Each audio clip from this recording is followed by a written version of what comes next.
I'm gonna start this video by trying to get rid of this padded seat cover, which has been kind of tied up in knots. I don't know why people put these on their seats. Maybe to protect the seat. Maybe to I don't know.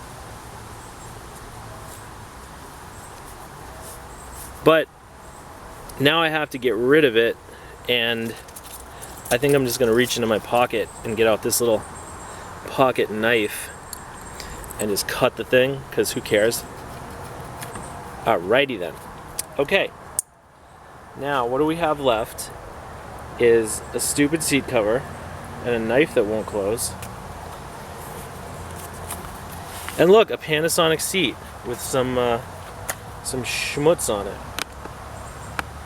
Now, the next thing I'm gonna do, oh, that's like a spider thing.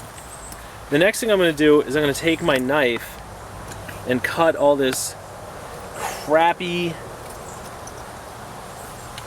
I don't even know what this is, like foam rubber and an electrical tape or something.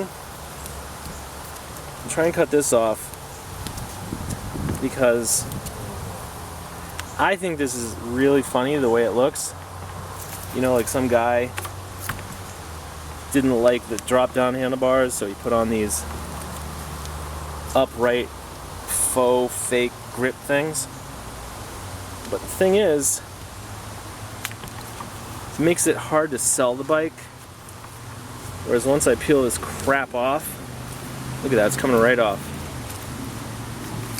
See, now it just looks like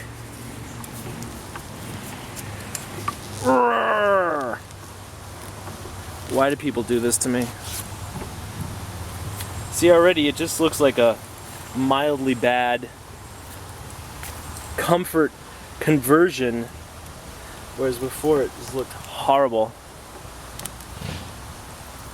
Now, I might have to finish this a little bit later because this knife is kind of dull. See, this is what you have to deal. Ow!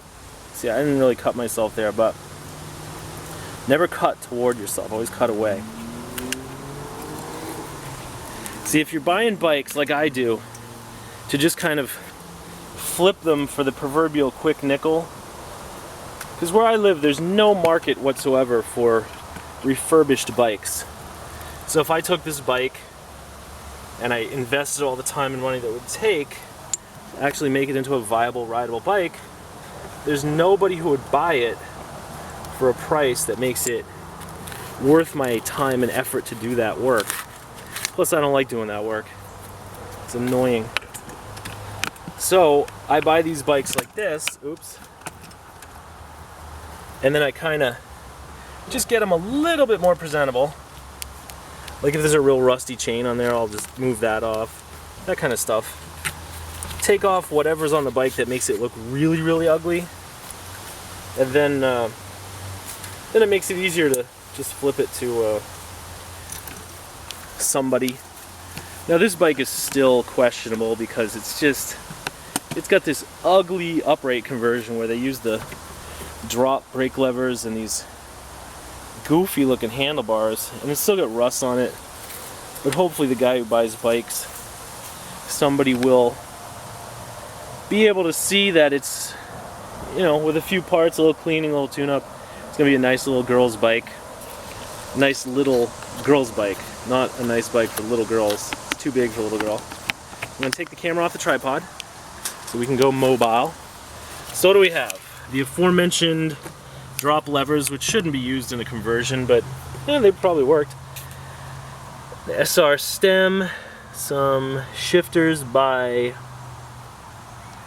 Shimano, maybe? Oh, this bike is by a company called PANASONIC. Wow. Why? Look, focus on, see?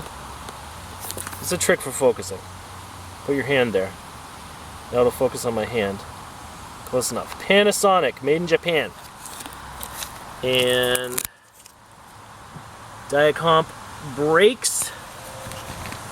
And this is what we found underneath the seat cover. A Panasonic seat with springs. Why do you need a padded seat cover when you already have springs? A Sport 500 logo and a Panasonic logo. Is that good enough? Did you read it yet? Panasonica. Here's a diamond. Probably tells you what kind of tubing it has. Here's a stripe. Another stripe. Here's a Schwinn bottle rack bottle thing. So if you want to put your water bottle in there, Gatorade. This bike came from the ET Cycle Center of Croton-on-Hudson, New York. And I don't know if that's still a bike shop or not, but I would definitely recommend going to Croton-on-Hudson because there's this huge dam there that's cool to look at for like 10 minutes. And I guess you can ride to the dam from the city. Like Bike Snob goes there sometimes. So there's the derailleur. There's an ant. Look at him go. Is it a him or a her?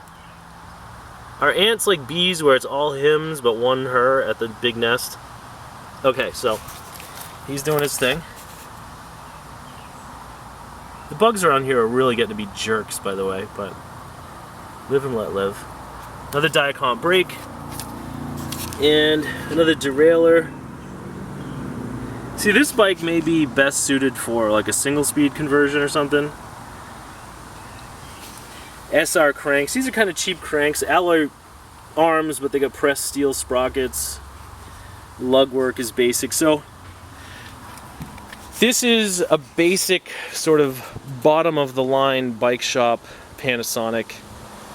Certainly way better than what you would have bought at Kmart back then, the late 70s, early 80s, whenever this was out. But not a fantastic bike. It has steel wheels, it's heavy. But it's really simple, it's really reliable, it's rugged, it's probably 30 plus years old, it's still in decent condition. And this bike will be viable again, or there's a potential to sit in my backyard and get rained on and, you know, whatever.